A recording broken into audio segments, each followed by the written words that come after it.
What if I told you that thousands of autistic women are walking around right now completely undiagnosed? Not because they don't meet the criteria, but because the world is still looking for the wrong signs. And here's the kicker. Many of these women have become so good at blending in, even the experts can't spot them. Let's go. Welcome, my stars of Orion. Thank you so much for watching. I'm Orion Kelly, that autistic guy. I'm all about providing validation and support for autistic people and their loved ones. Now, let's dive into autism and high-masking women. Why so many slip through the cracks and what signs to look out for. The starting point, autism.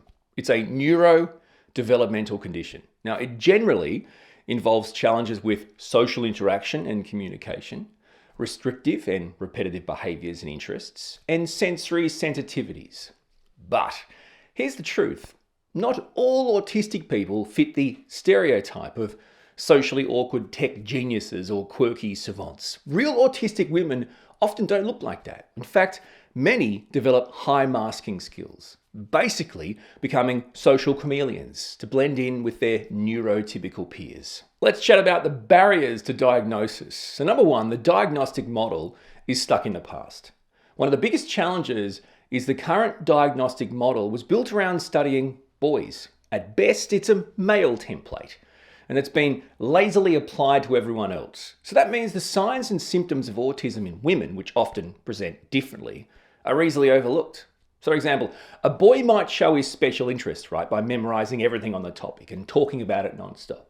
A girl, on the other hand, might be just as intensely focused, but her interest in, say, pop music, fashion, horses, is seen as typical girl behavior. So it gets dismissed. Another barrier, social masking, the art of blending in. So many autistic women become experts at masking. And why is that? Well, they want to fit in.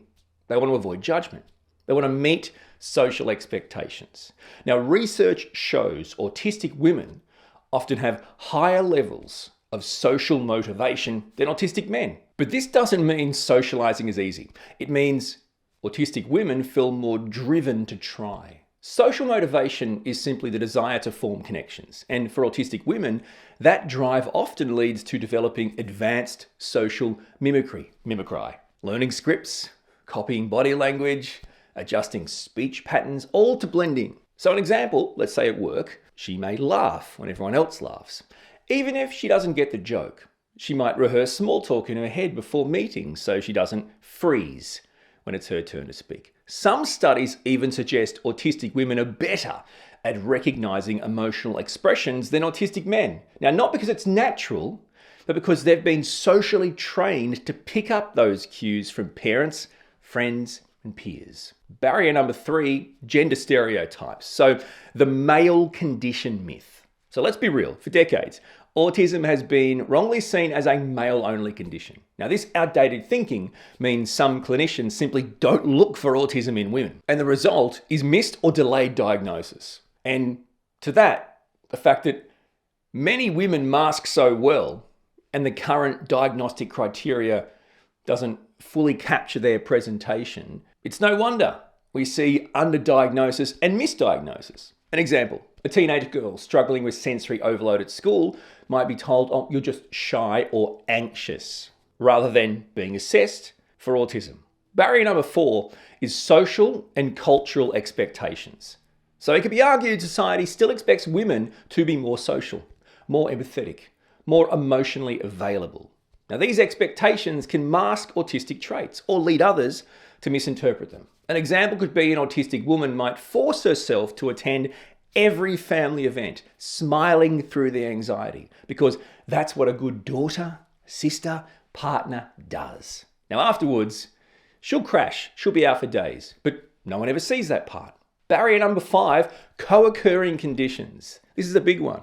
Autistic women are more likely to experience co-occurring health conditions like anxiety, depression, eating disorders, chronic fatigue, even autoimmune issues. Now, these can overshadow autistic traits. These lead professionals to focus on the secondary conditions instead of the root cause. An example could be a woman is treated for depression for years, But no one realized her low mood stems from years of masking, burnout, and sensory overwhelm, because the other conditions seem more obvious to diagnose and are therefore easier to fix in medical terms. And the final barrier to talk about is bullying and harassment.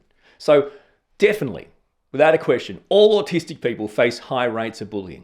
Now, research suggests autistic women may actually experience even more harassment, both in school and in adulthood. Now, this adds another layer of trauma, worsening mental health, and again, masking the underlying autism. Let's go through some signs, my friends, of high masking autism in women. We'll start off with social communication and interaction. The first sign, a difficulty starting or keeping conversations, especially in groups. Another one, rehearse or script speech to avoid awkward conversations. Are you formal or use overly precise language? Being told you sound like a book or a professor. Struggling with non-verbal cues like facial expressions or tone. Taking things literally. Missing sarcasm, jokes, metaphors. Trouble switching topics or activities. Feeling stuck when plans change. An example could be a friend might say, look, I'll call you in a sec, and you may wait by the phone for hours. Let's move on to the sensory processing differences and the signs of high masking autism in women. Okay, because we process sensory input differently, autistic people. Now, this can mean a hypersensitivity.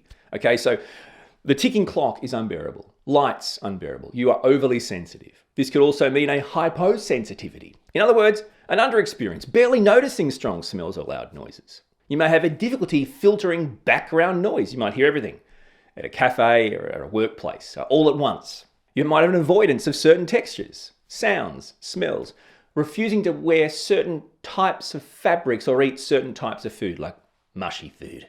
Sensory seeking, you might rock, spin, listen to the same song on repeat for comfort. Oh yeah.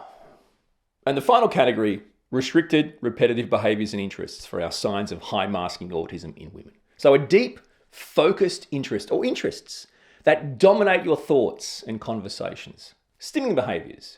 You may have repetitive movements or sounds, things you use to regulate yourself. You may have a strong preference for routine. Even small changes are distressing. There's also the difficulty with executive functioning. So your planning, your time management, your organization is something you've never been able to get a grip on, to nail. But why does this matter? Okay, so by addressing these barriers and understanding the unique presentation of autism in women, we can move towards earlier, more accurate diagnosis and better support. Because every autistic woman deserves to be seen for who she truly is, not who she's learned to pretend to be. Now, if this video made you think of yourself, a friend, or a loved one, you want to keep that conversation going, check out my playlist, Autism Diagnosis for Adults.